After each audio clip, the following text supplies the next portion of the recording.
कहानी है रामपुर गांव की, जहां के मर्द महिलाओं को हमेशा नीचा दिखाने की कोशिश में रहते। अरे अभी तक खाना नहीं आया। क्या मुझे एक और शादी करने की जरूरत है? नहीं जी नहीं, ऐसा मत करना, वरना मैं कहाँ जाऊंगी। खाना लेकर मैं अभी आई जी। गांव की पंचायत में भी फैसले हमेशा औरतों के खिलाफ ही रहते। मैं जो फैसला सुनाता हूँ वो भगवान की आज्ञा होती है। इस लड़के ने अपने मन से शादी करके अच्छा नहीं किया। लड़के को घर भेज दो और इसकी शादी इसकी जाति की किसी लड़की से करवा दो। लेकिन ये लड़के, इसे तो गांव के बाहर निकाल दो। नहीं नहीं जमींदार साहब, ये क्या बोल रहे हैं? ऐसा नहीं हो सकता। मेरी बेटी मासूम है, इसे अच्छे बुरे की समझ नहीं है। अरे कहाँ जाएगी ये बेचारी? कहाँ जाएगी? इतनी चिंता है तो पूरे परिवार का गांव निकाला कर देते हैं। बेचारी, पूरे बसे बसाए परिवार को गांव छोड़ना पड़ता है। चाहे जो हो, अगर बेटियों को कंट्रोल नहीं कर सकते तो गांव में रहने का कोई मतलब नहीं है। यहाँ औरतों को दब कर रहना होगा। कोई भी अपने हिसाब से कुछ नहीं कर सकता। सब ईश्वर की मर्जी से ही होगा। तभी गांव का एक आदमी दौड़ा दौड़ा आता है। सरपंच साहब, जमींदार साहब, वो कालिया है ना, उसकी बेटी पढ़ने के लिए शहर जा रही है। अच्छा, ये कब हो गया? और कालिया की हिम्मत कैसे हो गई ऐसा करने की? लेकर आओ उसे और उसकी बेटी को। बस फिर क्या था, हाजिर हो जाते हैं कालिया और उसकी बेटी सरपंच के सामने। और कालिया, ये क्या सुनने में आ रहा है? बेटी को इंजीनियर बना रहा है तू? और ये बता, गांव में तो स्कूल नहीं है, फिर कहां से इतनी क्लास पास कर गई तेरी बेटी? राधा, जो कि कालिया की बेटी है, उसे लगता है कि सरपंच उसकी तारीफ कर रहे हैं।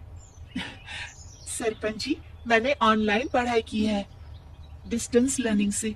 सभी में मैंने अच्छे नंबर पाए हैं, जिसे देखते हुए शहर की इंजीनियरिंग कॉलेज में मुझे स्कॉलरशिप मिली है। वाह जी वाह, क्या होती है ये? पहले तो ये बताओ, फिर आगे की बात करते हैं। पूरा गांव राधा की बात सुन रहा था और राधा बोलती जा रही थी। तो ऐसे मैं फ्री में एक अच्छी शिक्षा लेकर गांव में जो कुछ परेशानियां हैं, जैसे बिजली, पानी और इंटरनेट जैसी समस्याओं के लिए काम करूंगी।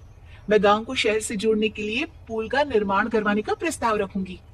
मुझे पूरी उम्मीद है कि जल्द ही हमारा गांव भी तरक्की की राह पर चल पड़ेगा। राधा की बात सुनकर सारे गांव वाले ताली बजाने लगते हैं। सरपंच को समझ नहीं आता कि वो क्या करे। चुप रह नादान लड़की। गांव के खिलाफ जाने के लिए तुझे गांव से बेदखल कर दिया जाएगा, वो भी पूरे परिवार के साथ। और हाँ, अगर ठीक से गांव में रहना चाहती है तो ये पढ़ाई लिखाई छोड़ दे। हम तेरे लिए गांव का कोई होनहार लड़का देखेंगे। तभी गांव का एक आदमी बोल पड़ता है। अरे नहीं नहीं सरपंच जी, राधा बिटिया जो बता रही है, अगर वैसा हो जाए तो हम लोगों को पैसा कमाने के लिए बाहर नहीं जाना पड़ेगा। हाँ जी, और ना ही कोसों दूर पानी के लिए भटकना पड़ेगा। हमारे बच्चे भी अच्छी पढ़ाई कर सकेंगे और आगे बढ़ेंगे, ना कि हमारी तरह खेती करते बैठेंगे। क्यों गांव वालों, राधा बिटिया का साथ देना चाहिए ना। सरपंच देखता है कि गांव राधा के साथ है तो वो चुप हो जाता है। वो घर आकर अपने सलाहकार से बात करता है, जो बहुत ही चालाक किस्म का इंसान होता है। अरे सरपंच साहब, आपको बहुत ही होशियारी से काम लेना पड़ेगा। एक बार गांव तरक्की कर गया, यहाँ के बालक पढ़ लिए तो कोई ना पूछेगा आपको। और फिर ये जो बेटा और बेटी है ना आपके, इनको भी आम लोगों की तरह ही जीवन जीना होगा। हाँ, लेकिन करे तो क्या करे? वो ना आप मुझ पर छोड़ दीजिए, बस मैं जैसा बोलूं करते जाइए। अगले रोज सुबह जब गांव वाले सोकर उठते हैं तो राधा के घर के बाहर और साथ ही वो लोग जिन्होंने राधा का सपोर्ट किया था, उनके घर के आगे लाल रंग से कल आऊंगी लिखा होता है। कल आऊंगी? यह क्या होता है? अरे यह तो खून से लिखा है, लगता है कोई भूत प्रेत या चुड़ैल का साया है। चलो सरपंच जी के पास चलते हैं। सभी सरपंच के पास जाकर उसे सारी बात बताते हैं। ओह, ये तो बड़ी मुश्किल की बात है। चलो, मैं एक बाबा को जानता हूँ, उन्हें बुला लेता हूँ। सरपंच बाबा को लेकर गांव के घर के बाहर जाता है। ओहो, तो ये है वो चुड़ैल है जो उन लोगों को निशाना बनाते हैं जो गांव को बदलने का सपना देखते हैं। वो गांव को ऐसे ही संपन्न देखना चाहती है।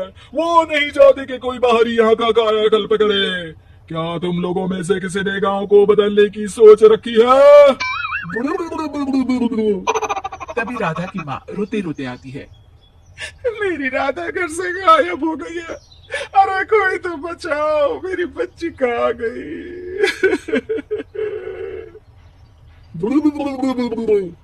ले गई वो चुड़ैल, तेरी बच्ची को ले गई। अब वो उसे श्रापित करके छोड़ेगी। उस पर चुड़ैल का साया हो जाएगा। तभी बुरी सी हालत में राधा भी वहां आ जाती है। उसके बाल चुड़ैल की तरफ फैले होते हैं और कपड़ों में खून लगा होता है। सभी राधा को देखकर डर जाते हैं। माँ, पता नहीं मुझे कौन उठा कर ले गया था। अरे दूर हो जा चुड़ैल, अब हम लोग इस गांव में नहीं रुकेंगे। अरे कैसे बातें कर रहे हैं आप? कल तो आप मेरे भरोसे गांव का हुलिया बदलने, अपने बच्चों को पढ़ाने और तरक्की उन्नति की बात कर रहे थे, तो आज क्या हो गया आपको? ये फिर तुम लोगों को बहकाएगी। ये चुड़ैल गांव में आ चुकी है। ऐसे ही ये तुम्हारे घर के बच्चों को भी ले जाएगी। गांव वाले राधा को गांव से बाहर निकाल देते हैं। उसके माँ बाप रोते रहते हैं, लेकिन गांव वाले नहीं मानते। मैं भी अपनी बहन के साथ गांव के बाहर रहूंगा, लेकिन वो पढ़ाई नहीं छोड़ेगी। वहीं सरपंच के घर पर सलाहकार कहता है। देखा, सांप भी मर गया और लाठी भी नहीं टूटी। लेकिन अगले ही दिन सरपंच के घर के बाहर भी वही शब्द लिखे होते हैं। और फिर सरपंच की बीवी कहती है, हमारी बेटी को किसी ने अगवा कर लिया है। तभी राधा का भाई वहां आ जाता है। अरे गांव वालों, मैंने सरपंच जी की बेटी को देखा था। वो चुड़ैल उसे उठाकर ले जा रही थी। अरे क्या मजाक कर रहे हो? नहीं नहीं सरपंच जी, आप नहीं जानते। वो चुड़ैल अब आपकी बेटी में आ जाएगी, जैसे राधा के अंदर आ गई थी। तभी सरपंच की बेटी वैसी ही हालत में वहां आती है जैसे राधा आई थी। पापा, पता नहीं कैसे मैं गायब हो गई थी। चुड़ैल, इसके अंदर भी चुड़ैल का साया है, मारो इसे। अरे नहीं नहीं, इसे भी राधा के पास गांव के बाहर ही भेज दो। अरे चुप रहो, मेरी बेटी कहीं नहीं जाएगी और चुड़ैल बुड़ैल कुछ नहीं होता है। अरे कैसे बात कर रहे हो सरपंच जी? आप तो बोल रहे थे कि आपका फैसला भगवान का ज्ञान होता है, तो अपने पर बात आई तो अब आप ऐसे बोल रहे हैं। अरे ना ना ना, आपको अपनी बेटी को त्यागना ही होगा। अरे बुलाओ बाबा को। राधा का भाई बाबा को ले आता है, जिसे अब गांव वालों के डर के कारण सच बोलना पड़ता है। मैं कोई बाबा नहीं हूँ, मैं तो मोची था। ये सलाहकार महोदय ने मुझे कहा था एक्टिंग करने को। वो मुझे पैसे देने वाले हैं। अब मुझे माफ कर दो। गलती हो गई, मुझे माफ कर दो। तभी वहां राधा आ जाती है। देखा सरपंच जी, जब गांव के बच्चे साक्षर होंगे तो आप जैसे